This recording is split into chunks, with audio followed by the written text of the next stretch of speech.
समय समय पे जो संत गुरु महापुरुष जन्मे, जिन्होंने कमजोरों, शोषितों, मजलूमों की लड़ाई लड़ी, उनके लिए अवसर पैदा किए, अपने जीवन का बलिदान किया, ऐसे सभी महापुरुषों को याद करता हूं और याद करने के साथ उनको नमन करता हूं। नमन इसलिए क्योंकि वो थे तो हम हैं। अगर वो ना होते और ना प्रयास करते तो शायद मेरे जैसे लोग, एक प्राइमरी स्कूल के हेडमास्टर का बेटा इस मंच पर नहीं खड़ा होता। ये सब हमारे महापुरुषों के संघर्ष की देन है। तो इसलिए उनको नमन करता हूं। आपसे भी अनुरोध करता हूं कि नमन करने का मतलब ये है कि आप उन्हें याद करो, उनके दिखाए रास्ते पे चलो, उनको पूजना बंद करो। हम लोग सबसे बड़ा धोखा महापुरुषों के साथ ये कर रहे हैं कि हम उनको पूजते हैं तो उनके विचारों की सबसे बड़ी हत्या हम करते हैं। आप जिस भी महापुरुष को करोगे, अभी हम संत गाड़गे जी महाराज जी की जयंती मना रहे थे। उन्होंने क्या कहा कि है मेरे भारतवासी, मैं जहां भी मर जाऊं, मेरी मूर्ति, मंदिर, मस्जिद मत बनाना। मैं जहां भी मर जाऊं मुझे वहीं दफना देना। अगर करना ही चाहो तो अपने बच्चों को जरूर पढ़ाना। अगर थाली ना हो तो हाथ पे रख के खाना, लेकिन अपने बच्चों को जरूर पढ़ाना। तन और मन की स्वच्छता का ध्यान रखना। क्या उन्होंने कहा कि मुझे पूजना? जो बाबा साहब अम्बेडकर ये कहते हैं कि मैं मूर्तियों में नहीं किताबों में हूं, मुझे पूजने की नहीं पढ़ने की जरूरत है। जो ये आदेश देते हैं, दिशा दिखाते हैं और कहते हैं कि सुबह के समय 2 घंटी बजेगी, एक मंदिर की और एक स्कूल की, आपको तय करना कि आपका आने वाला जीवन कहां से सुरक्षित होगा, आपको सम्मान स्वाभिमान कहां से मिलेगा, आपको अवसर कहां से मिलेंगे, आप आगे कहां से बढ़ोगे। उन्हीं बाबा साहब अम्बेडकर को मानने वाले लोग उनकी मूर्तियों में बड़ी माला चढ़ाते हैं, मत्था टेकते हैं, पैर छूते हैं और घर को निकल जाते हैं। मुझसे भी नारे लगाते हैं। मैंने नीरज भाई से कहा कि मैं जब गाड़ी में आ रहा था मैं नारा सुन रहा था। हमारे नौजवान बड़े जोर से लगाते हैं नारा, चंद्रशेखर भाई संघर्ष करो। क्या लगाते हैं? पूरा जना लगा के दिखाओ। ये कहते हैं चंद्रशेखर भाई संघर्ष करो, हम तुम्हारे साथ हैं। मैंने कहा कोई एक भी ये नहीं कहता कि चंद्रशेखर भाई तुम आराम करो, संघर्ष हम करेंगे। कोई एक नहीं कहता। सब ये कहते हैं कि आप संघर्ष करो और आप लोग तमाशा देखो मेरा कि किस तरह मैं इस तमाम ब्राह्मणवादी व्यवस्था के खिलाफ अकेला लड़ूं। तुम लोग मेरी मौत का, मेरे संघर्ष का तमाशा देखो। बस चंद्रशेखर संघर्ष करे। क्यों भाई? क्या ये अकेली मेरी लड़ाई है? जब ये हमारे सबकी ताजा लड़ाई है तो अकेला चंद्रशेखर आजाद संघर्ष क्यों करेगा? हर उस व्यक्ति को संघर्ष करना पड़ेगा जो इस आजाद भारत में स्वाभिमान सम्मान के साथ जीना चाहता, और जो नहीं जीना चाहता वो मत करे संघर्ष। क्योंकि इतिहास आपको प्रेरणा देता है। इतिहास ये कहता है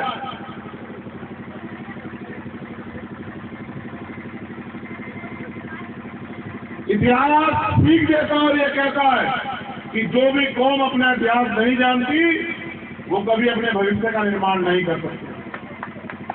और आपका इतिहास ये है भारत में कि आप 4 से 5 हजार साल रोते रहे, चिल्लाते रहे, जुल्म जात के अंदर अत्याचार का शिकार हुए, किसी ने आपके दर्द को नहीं सुना।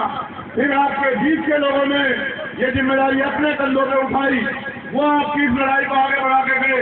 आपने कम पैमाने पर साथ दिया तो कम तरक्की हुई। जिस दिन आप खुल के साथ दोगे, आपकी सारी गुलामी की बेटियां जड़ से कट जाएंगे। मेरा वादा है आपको इस मंच से कह रहा हूं। 12 घंटे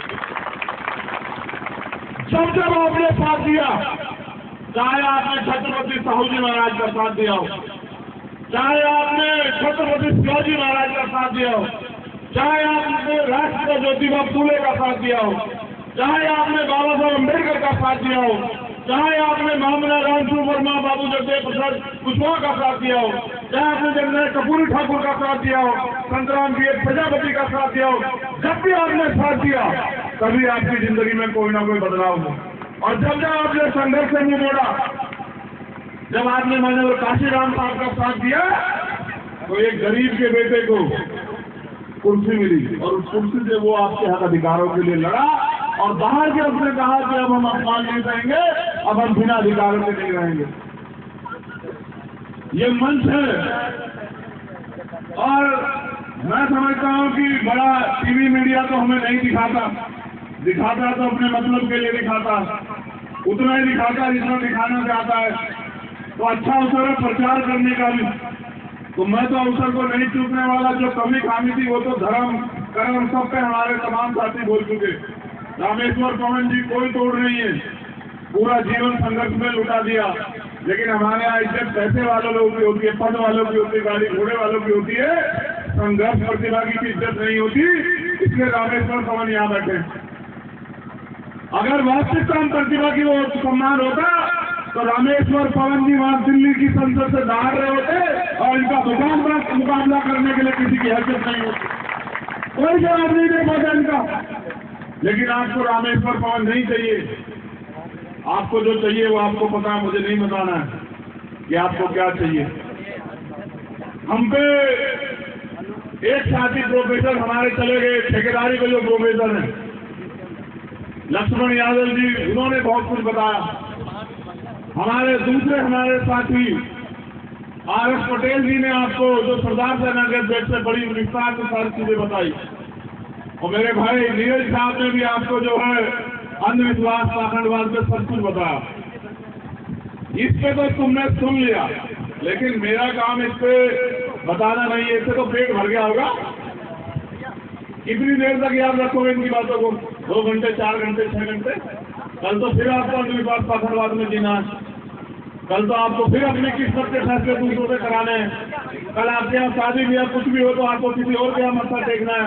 वो तय करेंगे किस डेट में शादी होगी, किससे शादी होगी, क्यों शादी होगी, क्यों नहीं होगी। ये सब आपने उनके भरोसे छोड़ा है। तो मैं आपको जो बताना चाहता हूँ, जो दिल में मेरे आग लगी, मैं वही बात आपसे करूंगा। और मैं उम्मीद करूंगा कि मेरा मीडिया बन के आप मेरी बात को समाज में पहुंचाने का काम करोगे, अगर आप वास्तविकता में मुझसे संघर्ष कराना चाहते हैं। और अगर आप मेरी बात को पहुंचाने का काम करोगे तो मैं गारंटी पे कहता हूं कि जो इतिहास में आज तक नहीं हुआ, जो आप चाहते हैं, जो सिर्फ आप ही नहीं, हमारे महापुरुष, हमारे पुरखे चाहते थे, जिसके लिए उन्होंने अपने खून करके कपड़ा लुटा दिया, वो दिन भी आपकी जिंदगी में आएगा। और इसी सदी में आएगा, 21वीं सदी में। क्योंकि डॉक्टर बाबा साहब अम्बेडकर ने कहा कि 21वीं सदी हमारी है। मैं याद करता हूं, मैं क्यों रोज निकलता हूं। हमें भी चुनाव के समय निकलना चाहिए। मेरे साथी ने कहा कि भाई पूरे प्रदेश में घूमते रहते हैं। मैं इसलिए निकलता हूं क्योंकि एक रहबर महापुरुष हमें कहते हैं कि जिंदा कौम 5 साल इंतजार नहीं करती, हम जिंदा कौम हैं और हम जागे हुए लोग हैं। क्योंकि माननीय काशीराम साहब ने कहा कि मुर्दा लोग मिशन नहीं चलाते और जिंदा लोग मिशन को रुकने नहीं देते। हम अपने महापुरुषों के कार्यों को लूटने नहीं देंगे और लूटने वाले को चैलेंज करना चाहते हैं कि याद रखो, अभी महापुरुषों का खून, उनके बच्चे जिंदा है, आमना सामना होगा, आज बात का मुकाबला होगा। आप लोग तैयार हो जाओ, मैं अपने समाज को तैयार कर रहा हूं। अभी मैंने उत्तर प्रदेश के जो सूबे के मुख्यमंत्री हैं, उत्तर प्रदेश के, वो लखनऊ में जाकर हम कोई बात कहते नहीं सुनते, तो मैं गोरखपुर गया सुनाने के लिए। और मैंने उनसे कहा, गौर करना हमारे नौजवान साथी, हमारे नेता लोग भी यहाँ बैठे, कि जो बात मैं आपसे कहता हूँ उसको जाके कहा करो। नहीं कहोगे तो बात मुझ तक रह जाएगी, नीचे नहीं जाएगी, तो कोई क्रांति नहीं पैदा होगी जमीन पे। हर आदमी नहीं आता सभा में, हर आदमी नहीं देखता मोबाइल। अभी तो हमारे लोग रोजी रोटी के लिए सुबह उठ के संघर्ष करते हैं, तब जाके घर में रोटी आती।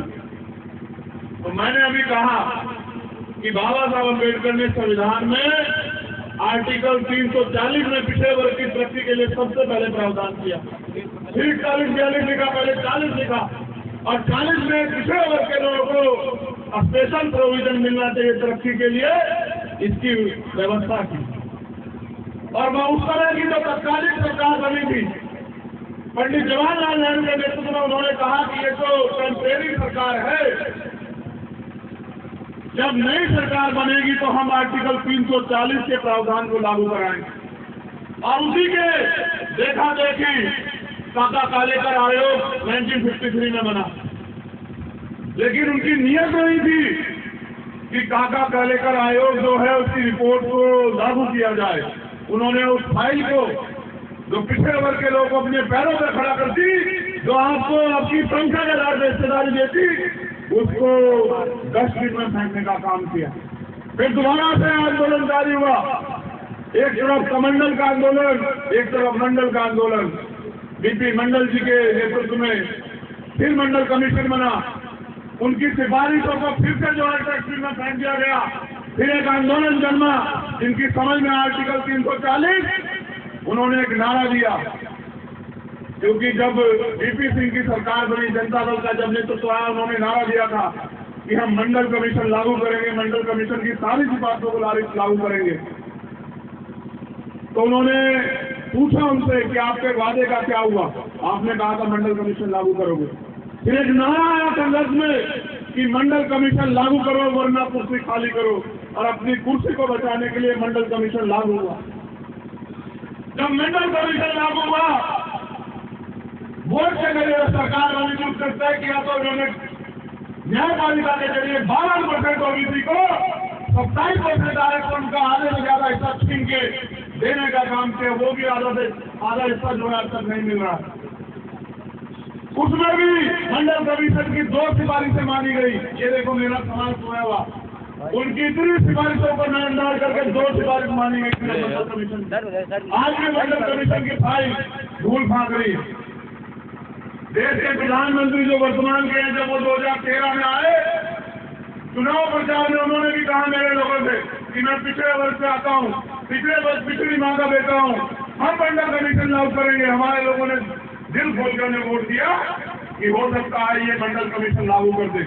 लेकिन अंत से क्या हुआ कि मंडल कमीशन तो दूर की बात, ये सरकार जातिगत जनगणना कराने को राजी नहीं। मैं बात आपको इसलिए बता रहा हूँ कि हमने फिर तय किया, क्योंकि जिसकी इतनी संख्या भारी, उसकी इतनी हिस्सेदारी, इस नारे को सुन के हम लोग बड़े हुए हैं।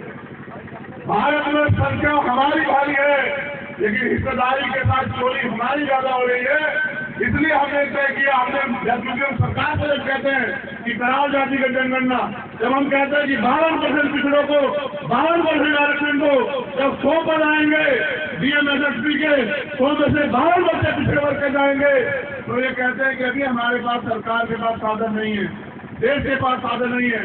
तो हमने उसकी भी काट निकाली और हमने कहा कि 27% आरक्षण आपने दिया है, लेकिन अभी 2022 में जब ईडब्ल्यूएस पर फैसला आया माननीय सर्वोच्च न्यायालय का, तो उन्होंने कहा कि 50% की कैप खत्म हो गई है।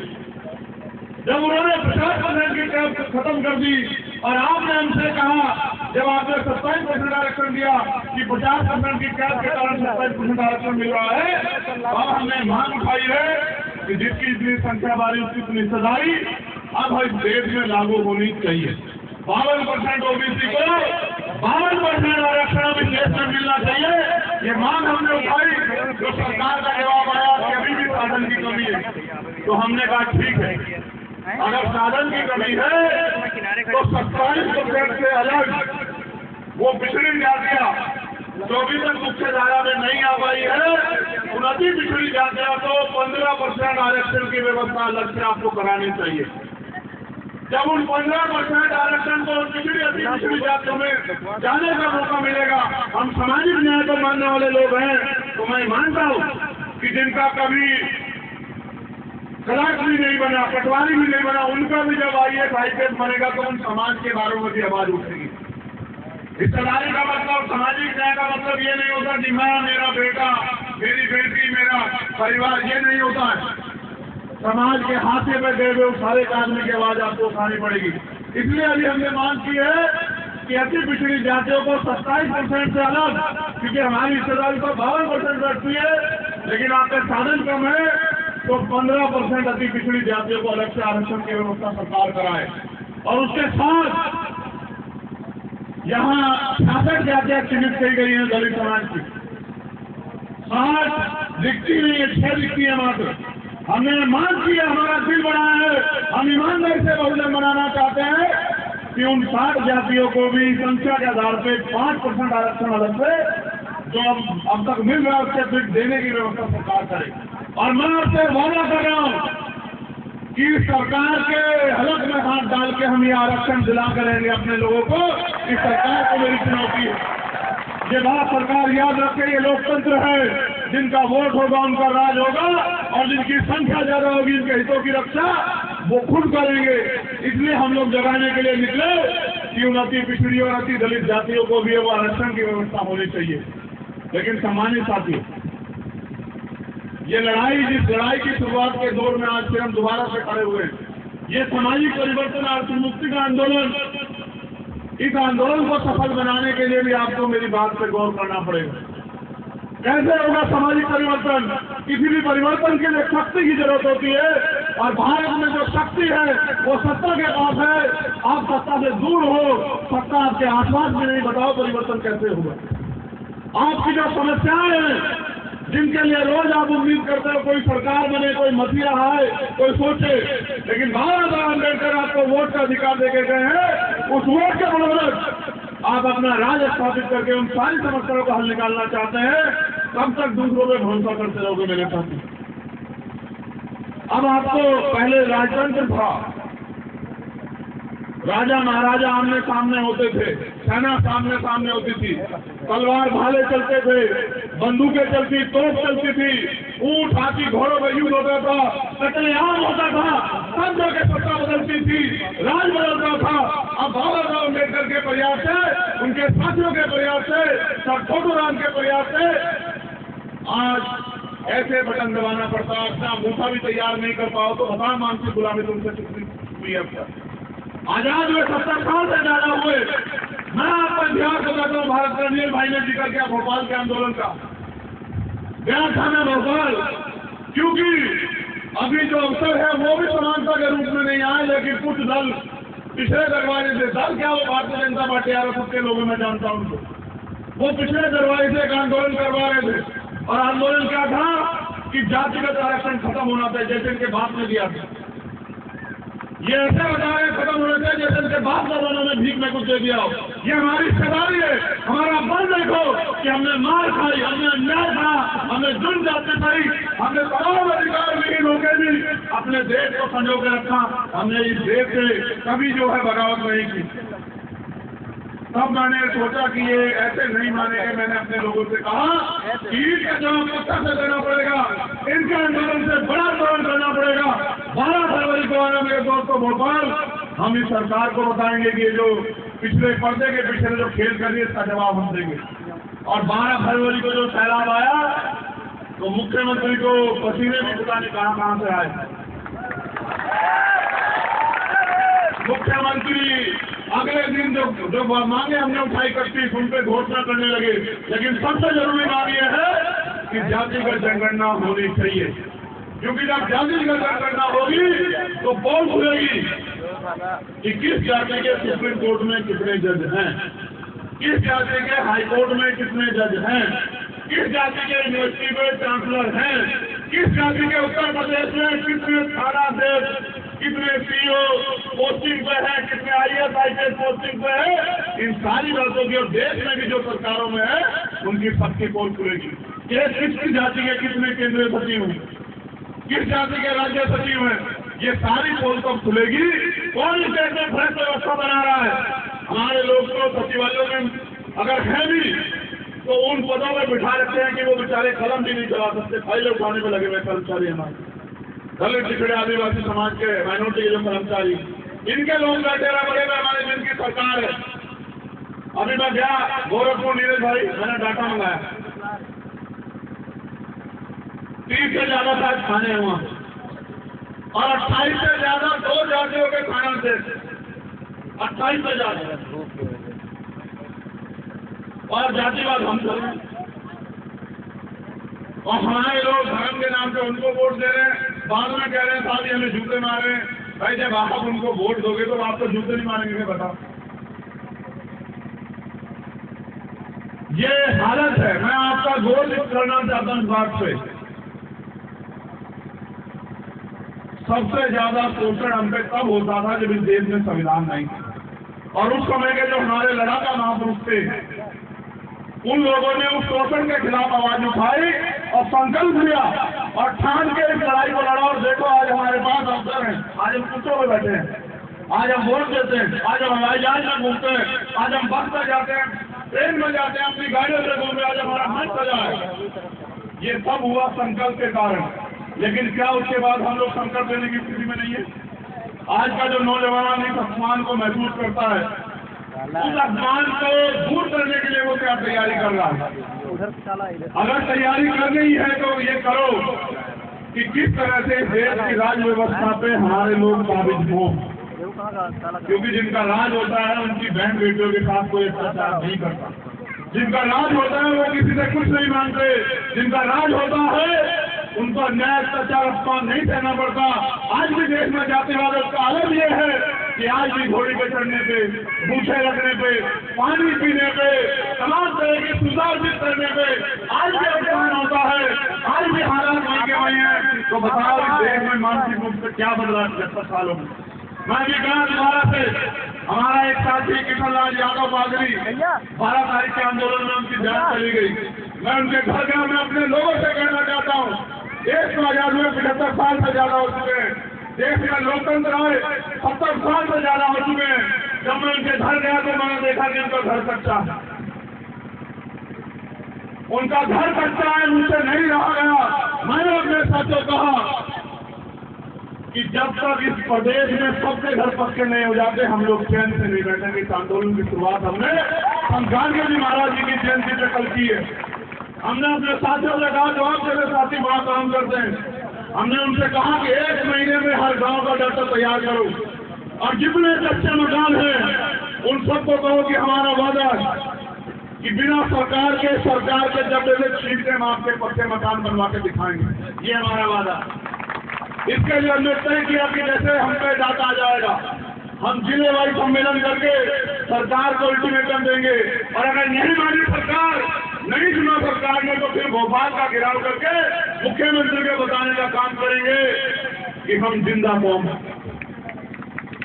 हम यहाँ इंतजार नहीं करेंगे। हमने सदियों इंतजार किया कि हमारी जिंदगी में जो परेशानियां उनके हल के लिए कोई कुछ करे, लेकिन किसी ने नहीं किया। आज की रात की लड़ाई आपको खुद लड़नी पड़ेगी।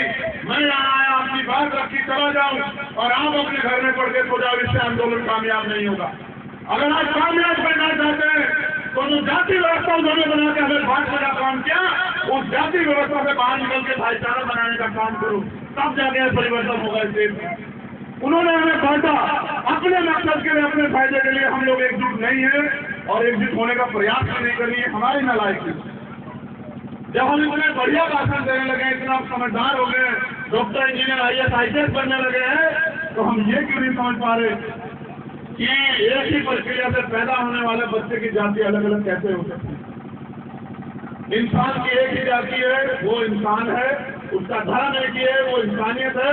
और भारत में अगर सबसे बड़ा ग्रंथ कोई है जो मानव को समान अवसर, सम्मान, स्वाभिमान का जीवन देता है, तो बाबा साहब अम्बेडकर द्वारा लिखित इस आजाद भारत का संविधान है, जो इंसान को इंसान की पहचान देता है। तो मैं आपसे कहने आया कि हम एक प्रयास कर रहे हैं संयुक्त रूप से कि दलित, पिछड़े, आदिवासी और माइनॉरिटी के लोगों में भाईचारा बने। इस भाईचारे की जो भी कीमत चुकानी पड़े उसके लिए हम लोग तैयार हैं। लेकिन मैं आपसे भी कहता हूँ, जो नीचे काम कर रहे हैं हमसे साथी हमारे, कि वो भी जमीन पे भाईचारे को बनाने का काम करें, क्योंकि जब तक इस देश में भाईचारा नहीं बनेगा तब तक आपके अंदर बल पैदा नहीं होगा। जब तक बल पैदा नहीं होगा तब तक आपकी समस्याओं का हल नहीं होगा। इस देश में आपके पास 2 रास्ते हैं, या तो हाथ फैलाओ या फिर हाथ ताकतवर इकट्ठा मूर्ति बनाओ और अपने अधिकार ले लो। आपको फैसला करना है आपको क्या करना है।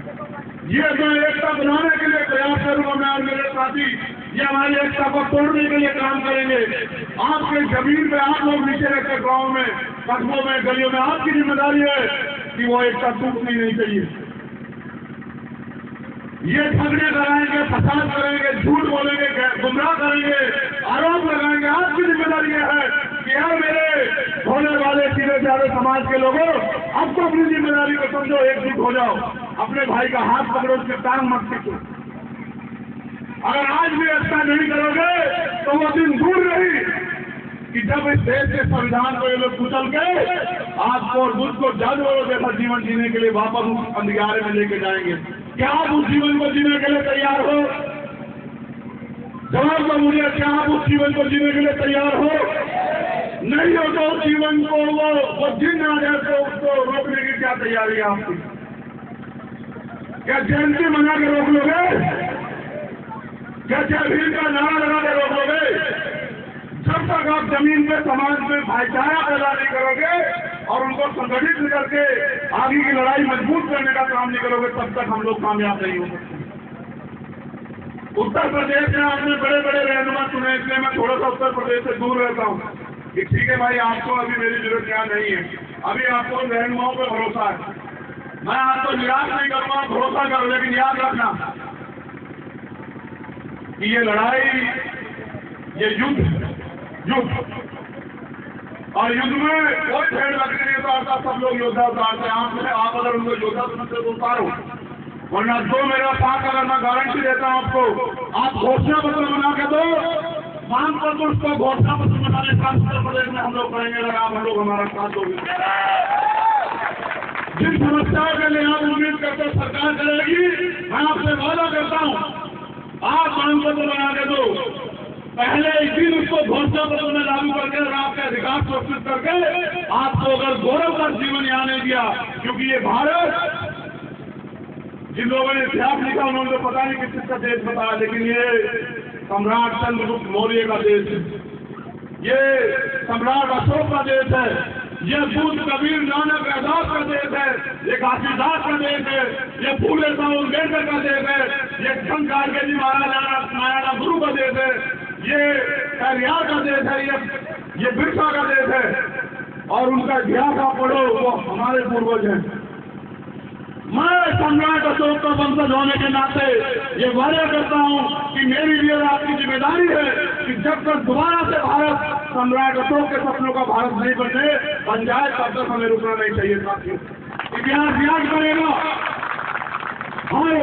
हर व्यक्ति का हर संघर्ष का इतिहास लिखा गया, इस संघर्ष का भी इतिहास लिखा जाएगा।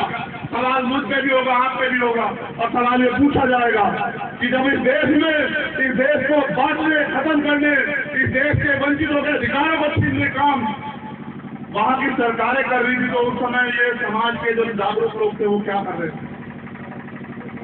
अगर पैसा और परिवारवादी पैमाना है तो फिर मेरे जैसे लोगों की जरूरत नहीं है आपको। अगर संघर्ष पैमाना है तो बताओ कि अगर एक भी आंदोलन लड़ाई में मैंने आपको निराश किया हो तो बताओ। तो जब शिक्षक भर्ती का मामला था, 4 दिन नीरज भाई गवाए, आर पटेल जी गवाए, 4 दिन में वही जमीन पे उस संघर्ष को करता रहा और हमने मजबूर किया मुख्यमंत्री को गलती मानने के लिए कि आरक्षण में घोटाला हुआ। घोटाला 20,000 पदों का हुआ था, 20,000 दलित पिछड़ों के घरों में नौकरी जाती। फिर मुख्यमंत्री का 6,068 करीब है, लेकिन वो 68 भी नहीं दिए। न्याय यह है कि वो 68 नियुक्ति देते मुख्यमंत्री, और जिस शिक्षा मंत्री ने भ्रष्टाचार किया था उस पर फोर्ट का मुकदमा लिख के उसको जेल भेजते, वो मंत्री ऐसा कर रहा है और वो 20,000 बच्चे खून के आंसू रो रहे हैं। और जब मांगने गए इनके कार्यालयों में तो मेरी बहनों का लाठी चलाने का ये सरकार करती है। इस सरकार का हिसाब किताब कायम रखा है हम लोगों ने। जिस दिन हम लोग के हाथ में ताकत होगी, सरकार के लोगों का पूरा हिसाब किताब करेंगे, मेरा वादा आप लोगों को। अगर नहीं आपके हाथ में ताकत होगी तो ये होगा कि अधिकार आपके और मिलेंगे उनको, छिन जाएंगे अधिकार जो आज हो रहा है जागरूक लोग होते। ये कहने के लिए मैं बाराबंकी के आया हूं कि अगर मुत्तहिद रहोगे, एकजुट रहोगे, मिलके चलोगे तो स्वाभिमान सम्मान का जीवन और अवसर का जीवन मिलेगा। और अगर बट के रहोगे तो वो दिन दूर नहीं कि गुलामी की बेड़ियां आपके पैरों में और गले में होंगी, मेरे भी होंगे आपके साथ। क्या आप उन बेड़ियों को गले में डलवाने के लिए तैयार हो? जो स्वाभिमान सम्मान का जीवन मिला है तो खत्म करवाने के लिए तैयार हो? तो फिर अपनी एकता को मजबूत करो, भाईचारा पैदा करो और अंधविश्वास काकड़बाज से दूर होगे। अपनी लड़ाई को जमीन पे लड़ने का काम करो, संगठन को मजबूत करो, भाईचारा बनाओ। और जो नौजवान लोग आए जो मैं उनको भी कहना चाहता हूँ जब मैंने काम शुरू किया था अविनाश, मेरे जिले में 1268 संगठन रजिस्टर थे। डॉक्टर बाबा साहब अम्बेडकर, फूले साहू, वेदांत कबीर के नाम पे 1268, और उन 1268 में से 12 भी समाज का काम नहीं करते। हमें ये कहा जाता है राजनीति बहुत बुरी चीज है, तो दूर रहना चाहिए। आप बताओ, अगर राजनीति बुरी चीज है तो हमारा आदमी प्राइम मिनिस्टर क्यों नहीं बनाया देश में? फिर वो प्राइम मिनिस्टर वही क्यों बन रहे हैं भाई, अगर बुरी चीज है? सब कुछ तो राजनीति से तैयार है। जो जज फैसला देते हैं वो राज्यसभा के मेंबर हो जाते हैं, आयोग के चेयरमैन हो जाते हैं। आपको नहीं दिखाई दे रहा है क्या? जो नौजवान समाज इसके लिए कुछ करना चाहता है, जिनके दिल में आग लगी है, उनको आंदोलन में सीधी तैयारी करनी चाहिए। मैदान सज चुका है, समय इंतजार नहीं करेगा। जिसके दिल में आग है, जो चाहता है कि हम स्वाभिमान सम्मान के साथ जिए, उनको इस संघर्ष को, चुनौती को स्वीकार करना चाहिए। क्योंकि ये बाराबंकी की धरती है। यहाँ मेरे जैसे प्राइमरी स्कूल के हेडमास्टर के बेटे को भी सम्मान मिलता है, तो मुझे ऐसी उम्मीद है कि यहाँ संघर्ष करने वाले लोगों को भी आप लोग सम्मान दोगे। मैं यहाँ संघर्ष करने वाले अपने सभी साथियों से कहता हूँ, वो किसी भी दल संगठन में हो। मैंने एक कहानी पढ़ी थी बहुत दिन पहले कि जब जंगल में आग लगी थी। एक जंगल में जब आग लगी तो उस जंगल में एक ऊंचे स्थान पे जगह थी, जैसे ये जंगल और ये स्टेज जो है, एक ऊंचा स्थान था जो एक दूसरे के जन्मजात विरोधी होते हैं। सांप और नेवला, बिल्ली और चूहा, भेड़ और शेर, वो भी एकजुट हो गए उस ऊंचे स्थान पे चले गए, इस बात को मानकर कि पहले जान बचा लेते, फिर लड़ लेंगे आपस में। लेकिन उन जानवरों को समझ आया, लेकिन मेरे लोगों को समझ नहीं आया कि भाईचारा बहुजन समाज में बनना चाहिए। जानवरों को यह समझ आया कि हम एकजुट होकर ही आज का जो आंदोलन, आज का जो संघर्ष चल रहा है उससे लड़ सकते हैं। लेकिन मेरे समाज को समझ नहीं आ रहा, इन बहुजन समाज को। इसलिए इनको इनका भाई होने के नाते बताने के लिए आया हूं कि एकजुट होकर अपनी लड़ाई को लड़ो और आपस में प्यार पैदा करो। वो भी नफरत बांट रहे हैं, आप भी नफरत बांटो के बताओ लड़ाई कैसे लड़ी जाएगी। बहुत बहुत शुक्रिया, बहुत बहुत धन्यवाद, आभार।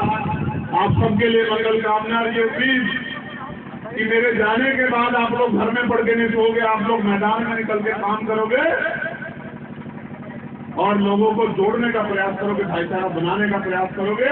अपने जीवन को कुर्बान करके इस आंदोलन को कामयाब करने के लिए मेरा साथ दोगे। इस उम्मीद के साथ मैं जो है बाराबंकी की धरती से अलविदा लेता हूँ और ये उम्मीद करता हूँ कि हमारे रहते एक ऐसा सवेरा भारत में आएगा, आजाद भारत में, कि जिसमें किसी बहन बेटी के साथ अन्याय अत्याचार नहीं होगा, किसी का अपमान नहीं होगा, कोई व्यक्ति अंतिम व्यक्ति भी बिना सुविधाओं के नहीं जिएगा, सबको प्यार, सम्मान, सम्मान का जीवन मिलेगा और हमारे महापुरुषों का सपना पूरा होगा। जय भीम, जय भारत, जय मंडल, जय जोहार, जय संविधान। एक नारे को जरा बुलंद कर दो, आवाज दो, आवाज दो, आवाज दो। बहुत बहुत धन्यवाद। आप लोगों ने मुख्य अतिथि को सुना। अभी विजय प्रताप सिंह जी मंच पर आएंगे और साहब को कुछ सम्मान के रूप में भेंट करना चाहते हैं। विजय प्रताप जी मंच पर आ जाए। विजय